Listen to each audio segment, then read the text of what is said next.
कहानी नंबर 42 विश्वास पार्ट 2।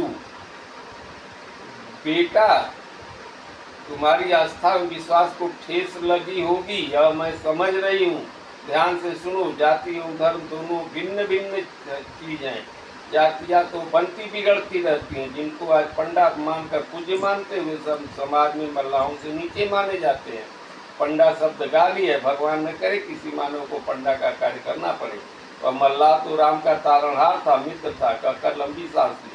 वह तक मुझे थोड़ी देर माता जी सामान्य और मुस्कुराई। बेटा, कभी भी इन पंडों के फेर में मत करना। पंडे और पंडित, इनकी कई जातियां होती हैं। भाट, भूमिहार, महापात्र, नाई, बढ़ई, लोहार, तमाम बोझा, तमाम जातियां होती हैं। दान कुछ दान लेते हैं, कुछ नहीं लेते, कुछ परिश्रम से। और पंडा इनमें किसी में भी नहीं आता, ब्राह्मण में भी नहीं आता। ये दान प्राप्त करने के बाद इसका दुरुपयोग करते हैं और दान दाता को नरकगामी बनाते हैं। हम लोग तो परंपराओं के दास हैं। मुझे तो दान देकर सुख मिला और चलो दान पाप को दिया। लेकिन दुख हुआ कि मल्लाह भी इतना नीचे कर गए कि पंडा का कार्य करने लगे और दान लेने लगे। सुनो, जब से शिक्षा का प्रचार हुआ, भीख मांगने वाले, दान लेने वाले गाँवों से लापता हो गए हैं।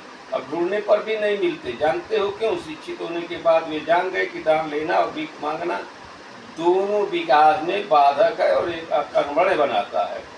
और अकर्मण्यता से चारित्रिक पतन होता है।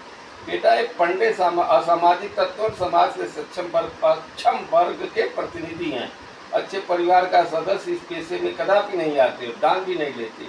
वे जाति धर्म से परे होते हैं। पंडों की कोई जाति नहीं होती। यहाँ पर डोम, मल्लाह, चमार, तमाम तरह की जाति वाले जो आते हैं वो काट पे पंडागिरी करके कुछ कमाते खाते हैं। ये संपूर्ण देश में फैले दिखाई देंगे। गया, अयोध्या, मथुरा, काशी जैसे बद्रीनाथ, केदारनाथ,